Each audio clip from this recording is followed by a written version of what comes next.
Lukas 5 ayat 1-11. Pada suatu kali, Yesus berdiri di pantai Danau Genesaret. Sedang orang banyak mengerumuni dia hendak mendengarkan firman Allah. Ia melihat 2 perahu di tepi pantai. Nelayan-nelayannya telah turun dan sedang membasuh jalannya. Ia naik ke dalam salah satu perahu itu, yaitu perahu Simon, dan menyuruh dia supaya menolakkan perahunya sedikit jauh dari pantai. Lalu ia duduk dan mengajar orang banyak dari atas perahu. Setelah selesai berbicara, Yesus berkata kepada Simon, "Bertolaklah ke tempat yang dalam dan tebarkanlah jalamu untuk menangkap ikan." Simon menjawab, "Guru, telah sepanjang malam kami bekerja keras dan kami tidak menangkap apa-apa. Tetapi karena Engkau menyuruhnya, aku akan menebarkan jala juga." Dan setelah mereka melakukannya, mereka menangkap sejumlah besar ikan sehingga jala mereka mulai koyak. Lalu mereka memberi isyarat kepada teman-temannya di perahu yang lain supaya mereka datang membantunya. Dan mereka itu datang. Lalu mereka bersama-sama mengisi kedua perahu itu dengan ikan hingga hampir tenggelam.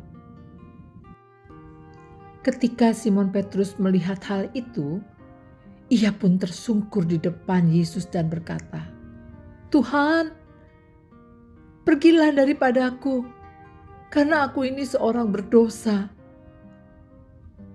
Sebab ia dan semua orang yang bersama-sama dengan dia takjub oleh karena banyaknya ikan yang mereka tangkap.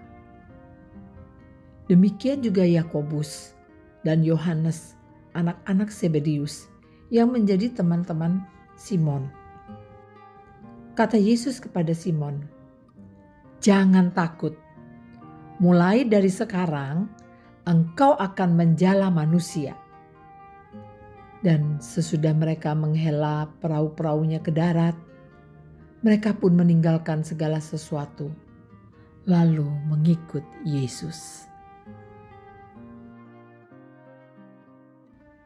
Bapak, Ibu, Saudara sekalian, perikop ini sering kita baca dan kita renungkan.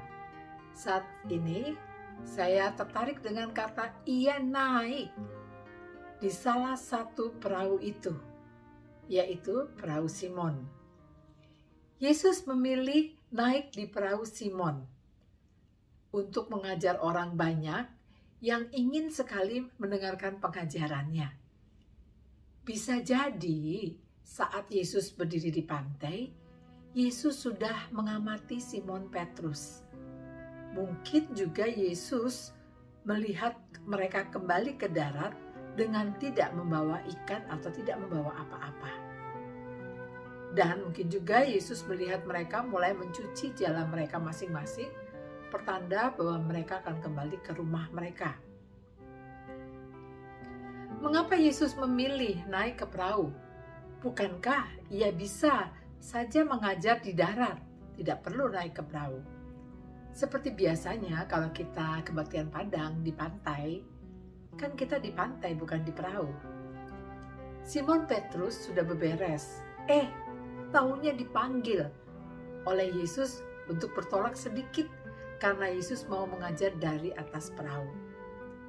Menurut saya, Yesus ada maksudnya ketika ia memilih naik ke perahu Simon Petrus, kemudian mengajar orang banyak yang kemungkinan juga Petrus mendengarkannya, serta kemudian dilanjutkan dengan menyuruh Petrus bertolak ke perairan yang lebih dalam. Bapak, Ibu, Saudara sekalian, dan hasilnya adalah luar biasa, di luar dugaan, yaitu Simon dan kawan-kawan berhasil mendapatkan ikan lebih dari kapasitas jala. Peristiwa ini bisa jadi mempermalukan Simon Petrus, tetapi juga mengajarkan dia tentang siapa Yesus sebenarnya. Dari peristiwa ini, Simon Petrus yang semula memanggil Yesus dengan sebutan guru, berubah menjadi Tuhan. Bagi Simon Petrus, Yesus adalah Tuhan yang suci, sedangkan dirinya adalah orang yang berdosa. Selanjutnya, Yesus mengatakan bahwa Simon Petrus akan dijadikan sebagai penjala manusia. Bapak, Ibu, Saudara sekalian, Tuhan juga naik ke dalam perahu kita, perahu kehidupan kita, dan memberikan pengajaran soal hidup dan beriman kepadanya. Pengajaran yang bukan hanya secara verbal saja atau yang tertulis yang kita baca, tetapi pengajaran yang nyata lewat setiap peristiwa kehidupan kita yang sudah atau sedang dan akan kita alami. Yesus ada di dalam perahu kita yang siap mengajarkan kita. Dia adalah guru dan Tuhan. Marilah kita meminta Dia naik dalam perahu kita. Kita juga mau mentaati setiap perkataan dan pengajarannya serta petunjuknya, sekalipun mungkin tidak sesuai dengan pikiran kita. Sekalipun mungkin kita sudah capek bekerja keras. Tetaplah mengikuti pengajaran dan petunjuk daripada Tuhan. Amin. Mari kita berdoa. Ya Allah, sumber hikmat, sumber pengajaran. Kami bersyukur bahwa Engkau berkenan naik ke dalam perahu kehidupan kami.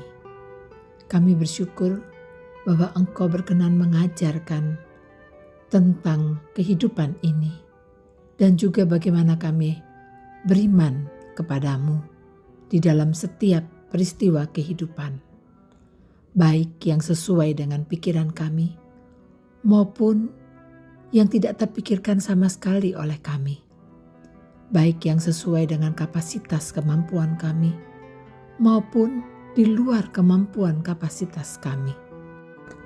Baik di saat kami masih semangat kuat, tapi juga di saat kami sudah lelah, capek, karena kami merasa kami sudah bekerja keras, namun tidak menghasilkan apa-apa.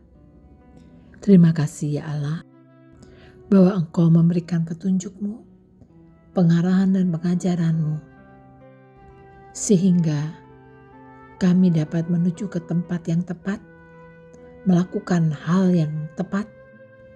Buat kami, Engkau ada di dalam perahu kehidupan kami, itu sudah cukup, dan kami bersyukur serta berterima kasih.